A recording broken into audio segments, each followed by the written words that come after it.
Good morning, this is Professor Correa. Introduction to Spanish Grammar for Spanish 101 students. Words. Every language is formed of words. Words indicate or denote something, an object, a person, or a place. We should look at words in 4 different ways. Meaning, part of a speech, function, and form. I'm going to go over these very first 4 different ways to see words so we understand better how to speak and learn a new language. Meaning. Words have meanings in every language. An English word, for example, may be connected to a Spanish word that has a similar meaning. For example, we have words such as book, en español, libro. So that's a corresponding meaning. Words with equivalent meanings are learned by memorization.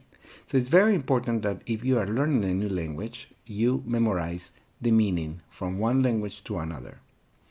Every language, though, has expressions that create a different meanings than the words alone. For example, in English, you have the combination of fall in love. In Spanish, we do have the same situation. Dar un paseo. Each of the 3 words have a different meaning, but once you put it together, it becomes a new meaning. Go for a walk, for example. Part of the speech. Words are grouped according to how they are used in a sentence. For example, these are some types of words. Nouns. A noun is, for example, a word that designates an object, a person, or a place. Niño, casa. Articles. In Spanish, we have el, la, los, etc. Adjectives. Verbs. Pronouns. Adverbs, conjunctions, and prepositions. In this presentation, I'm going to explain the very first 5 types of words. Let's go over form. A word can influence the form of another word in spelling. For example, in Spanish, it's called agreement. That means that every single word must match in both gender and number, and in the entire sentence will be affected by it. Take a look at this sentence. La casa es blanca y roja. Notice that all the words in this sentence, the noun, the article, and the adjectives, end in a, and therefore they are feminine. Mi mamá es bonita. That sentence as well not only have the adjective and the noun in agreement of gender, feminine, but also is a singular sentence. Mi mamá es, rather than my mom are. Los niños mexicanos is a plural masculine agreement sentence. Take a look at the 3 words. All the words are influenced from one another. That means that the entire sentence is affected by the gender and the number of the noun. Nouns. Let's go over briefly to all the kinds of words. Sustantivos in Spanish means nouns. What is a noun? A noun is a word to indicate a person, an object, an animal, a place, an event, or an idea. A noun is not only the word that names something tangible, but it also can name something abstract. Lápiz, for example, is tangible. Honor is not. Types of nouns. We have 2 types of nouns in Spanish. We call them common or proper. Common is any word that designates a general category. For example, amigo. Whereas proper is when you have a direct name to that. For example, Juan or Pedro or Maria. That means that proper names are what you designate something in particular. It could be a name of a country, a name of a region, a name of a city. Nouns with more than one word are called compound nouns. That means that you put 2 words or more together. In Spanish, pencil sharpener is formed of the word el sacapuntas. Okay, so that is considered a compound noun. Nouns can be classified according to their gender. They can be masculine or feminine. According to the number, they can be singular and plural. And according to the function. This is less common, and you should just focus right now on gender and number. But there is a function in the sentence. If they are the main subject of the sentence or they are playing the object of the sentence. For example, in the sentence, el profesor es colombiano, el profesor is the subject of the sentence. Whereas in yo le hablo al profesor, I speak to the professor becomes the object. That is the function of the word professor in this sentence. Articles, artículos. Articles introduce nouns. In Spanish, every word must be introduced with an article, whereas in English, not necessarily. You might say in English, house, but in Spanish, you cannot say casa. You need to say la casa. There are two types of articles, definite and indefinite. Definite article is to designate something specific. For example, the window, la ventana. Indefinite is for non-specific, when you do not refer to one specific object. For example, una puerta, a door, a window, a place. You do not say the, you use a or some for plural. In Spanish, there are 4 articles to designate an object. El for masculine singular, la for feminine singular, los for masculine singular, and las for feminine plural. So notice that in Spanish, el does not have an accent when it's an article. However, you may notice that el with an accent changes the meaning to he. Adjectives. In Spanish, adjetivos. An adjective is a word that describes a noun. There are 2 main types of adjectives in Spanish: descriptive and possessive. Descriptive adjectives describe how the object looks like or is like. For example, pequeño, feliz, rojo. Possessive, on the other hand, is to refer to ownership, when you own something.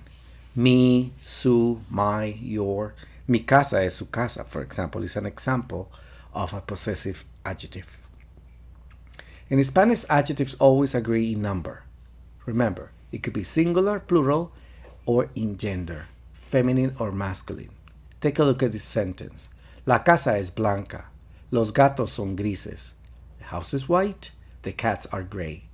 In this case, the adjective blanca matches or agrees with la casa, feminine and singular, whereas grises, gray, agrees with cats, plural, masculine. Some descriptive adjectives can be neutral as well and can be used for both masculine and feminine. There are certain adjectives that not necessarily end in O or A, so we cannot classify it directly into feminine and masculine. You might need to memorize these words: gris, azul, verde, gigante, or interesante, inteligente, amable.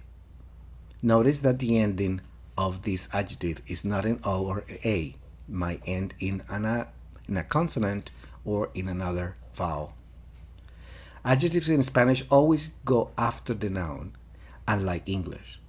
Un coche grande means a big car, but notice that in Spanish, adjective grande will always go after the noun. Verbos, verbs. A verb is a word that indicates a physical action, for example, caminar, a mental action, pensar, a condition, estar, or an event, for example, empezar. The main part of a sentence is always the verb. All sentences, in order to be a sentence, require at least one verb. In Spanish, how do I identify which word is a verb? Verbs in Spanish, in their neutral form, in the non-conjugated form, will always end in ar. There are 3 types of endings in Spanish: ar, and ir. Examples: hablar, comer, vivir. In English, how do you know the verb is not conjugated? Because it's accompanied or preceded by to speak, to eat, to live. A verb that is not conjugated then is called the infinitive. So hablar, comer, and vivir are in their infinitive form. Let's go over pronombres, pronouns. A pronoun is a word used in place of one or more nouns. It may stand for a person, animal, place, thing, event, or an idea. The most common pronouns in Spanish are the personal pronouns: yo, I, tú, you, singular, él, ella, he or she, nosotros, nosotras, we, either feminine or masculine, ustedes, or vosotros. Ustedes means you all, vosotros, you all in Spain. Ellos and ellas mean they. And finally, the possessive pronouns. Not personal pronoun, but possessive pronouns. As the word indicates, they designate on ownership. My, your, his, her, their in Spanish is mi, tu, su, nuestro, and vuestro. So these are the two main types of pronouns. So here is how some tips of how to write in Spanish and how to become a better writer in Español. Start by writing simple sentences. Do not expect to write longer sentences right now. But always make sure that there is a subject, a verb, and a complement or object in the sentence. Take a look at this simple sentence. Yo como papas fritas. I eat French fries. There is a subject, yo. There is a verb, como. And there is a complement, papas fritas. You can also have other types of sentences talking about someone else. Mi hermana habla español. Simple sentence. My sister speaks Spanish. My sister, the subject, speaks the verb, complement Spanish. If you begin with these short sentences, you will notice that you can start incrementing and adding more new words. But always follow this formula. Subject, verb, complement. You're going to start connecting phrases as well by adding y or and in Spanish, and therefore your writing will become longer and meaningful. Ellos hablan inglés y estudian español en la universidad. They speak English and they study Spanish at the university. You can start adding places, time, or descriptions to even increment the amount of words in your sentence. For example, take a look at this sentence. La niña come una manzana en su casa por la mañana. La manzana es roja y deliciosa. If you notice, these sentences are very simple. However, I start adding new vocabulary to make it more meaningful. The girl eats an apple in her house in the morning. The apple is red and delicious. So here are some final tips when you are trying to learn a second language and trying to understand how grammar works. First, try to memorize new vocabulary and start using them in your writing every day. It's very important that you memorize new words because you are learning a second language and you are not familiar with all the terms. Start with some basic words and start adding vocabulary. Become familiar with more verbs. Start learning at least 2 or 3 verbs a day. That way you are going to increment, and by the end of the week you are going to have a good substantial number of verbs you can start using. Start writing short phrases and then begin to add more words in every sentence. That's going to help you create a meaningful sentence. One thing that I advise is to avoid translating word by word from English because remember, Spanish and English have totally different order of words. As we learned previously, the adjectives in Spanish always go after the noun, unlike English. And finally, don't forget, practice, practice, practice. That's how you learn a second language. Gracias. Thank you very much.